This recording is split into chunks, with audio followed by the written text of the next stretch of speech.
आज हम विराट कोहली के जीवन के एक ऐसे निर्णायक पल पर थोड़ी गहराई से बात करने वाले हैं जिसने उन्हें आप कह सकते हैं हमेशा के लिए बदल दिया। जी। हमारे पास एक स्रोत है, शीर्षक है विराट कोहली, हार से किंग तक का सफर। और ये कहानी सिर्फ क्रिकेट की नहीं है। बिल्कुल नहीं, ये उससे कहीं ज्यादा गहरी है। यह है कि कैसे कोई अपनी जिंदगी के सबसे बड़े दुख को अपनी सबसे बड़ी ताकत बना लेता है। हाँ, तो चलिए सीधे चलते हैं साल 2006 में। विराट कोहली तब सिर्फ 18 साल के थे और दिल्ली के लिए रणजी ट्रॉफी खेल रहे थे। रणजी ट्रॉफी मतलब भारत का बड़ा घरेलू टूर्नामेंट। जी, युवाओं के लिए बहुत बड़ा मंच। और उनके पिता प्रेम कोहली, वो सिर्फ पिता नहीं थे। हाँ वही तो, पहले कोच, सबसे बड़े चीयर लीडर, गाइड, सब कुछ। बिल्कुल, रोज सुबह प्रैक्टिस पर ले जाना, हर मैच देखना। विराट का सपना एक तरह से उनका भी सपना था। सही कहा। लेकिन उसी रणजी मैच के दौरान एक रात सब कुछ बदल गया। हाँ, वो बहुत दुखद रात थी। मैच चल ही रहा था और खबर आई कि विराट के पिता का ब्रेन स्ट्रोक से अचानक निधन हो गया। ओह! आप सोचिए, 18 साल का लड़का जिसके पिता उसके करियर, उसके सपनों के केंद्र में हो, उनके लिए ये कितना बड़ा सदमा रहा होगा। कल्पना करना भी मुश्किल है। घर पर जाहिर है मातम का माहौल होगा। बिल्कुल, टीम भी सदमे में थी। और देखिए, स्वाभाविक उम्मीद तो यही थी, शायद सबने यही सोचा होगा कि विराट अब आगे नहीं खेलेंगे इस मैच में। हाँ, कौन सोच सकता है खेलने के बारे में ऐसी हालत में? कोई भी नहीं। लेकिन यहीं पर विराट ने कुछ ऐसा किया जो असाधारण था। जी, अपने पिता के अंतिम संस्कार के बस कुछ ही घंटे बाद, कुछ घंटे? हाँ, बस कुछ ही घंटे बाद, जब शायद किसी के लिए हिलना भी मुश्किल हो, वो उठे, अपना क्रिकेट का सामान लिया और सीधे मैदान पहुंच गए, फिरोजशाह कोटला। क्या मतलब, टीम वाले, कोच सब हैरान, बिल्कुल हैरान। लेकिन वो उतरे मैदान पर, पैड पहने, बल्ला उठाया और दिल्ली फॉलो ऑन में थी, मुश्किल में थी। हाँ, स्रोत भी यही कहता है।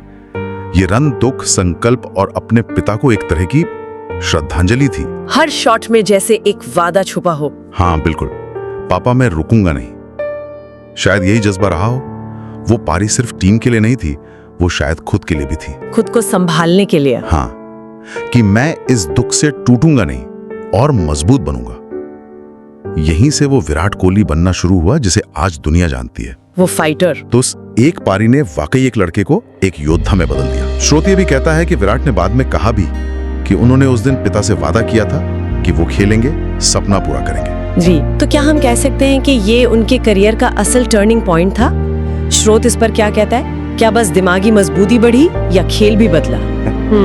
उसकी शुरुआत हुई जैसे उन्होंने तय कर लिया कि शरीर से इतना मजबूत बनना है कि कोई चुनौती तोड़ ना सके। ओह, तो फिटनेस का कनेक्शन भी यहीं से है। हाँ, उनका वो आक्रामक रवैया, वो लक्ष्य का पीछा करने की कला जिसे हम चेज मास्टर कहते हैं। हाँ, चेज मास्टर कोहली। उसकी जड़ें शायद इसी घटना में है। दुख को प्रदर्शन में बदलने का इससे बड़ा उदाहरण शायद ही मिले। ये वाकई दिलचस्प है कि कैसे जिंदगी का इतना बड़ा हादसा उनके प्रोफेशनल करियर के हर पहलू पर असर डाल गया। स्रोत में ट्रेनिंग और अनुशासन बढ़ने का भी जिक्र है शायद। बिल्कुल, उनका समर्पण कई गुना बढ़ गया, पहले से कई ज्यादा फोकस। तो जैसा स्रोत में वो लाइन है, दर्द से भागो मत, कभी कभी वही दर्द तुम्हारी सबसे बड़ी ताकत बन जाता है। ये उनके लिए सिर्फ कहने की बात नहीं रही, उनकी सच्चाई बन गई। बिल्कुल। ये कहानी हमें यही याद दिलाती है कि जिंदगी के सबसे मुश्किल पल भी हमें अंदर से बहुत ताकत दे सकते हैं। सही कहा। विराट का उदाहरण दिखाता है कि मुश्किलों का सामना करके न सिर्फ उनसे उबरा जा सकता है, बल्कि उन्हें अपनी सबसे बड़ी प्रेरणा भी बनाया जा सकता है। ये सिर्फ क्रिकेट की नहीं, बल्कि इंसान के जज्बे की, हिम्मत की कहानी है। और ये हमें सोचने पर भी मजबूर करती है कि कैसे ऐसे अनुभव किसी इंसान के किरदार को, उसके इरादों को कितनी गहराई से गढ़ते हैं। हाँ, और एक सवाल शायद श्रोता इस पर सोच सकते हैं आगे, आखिर वो अंदर क्या चलता है?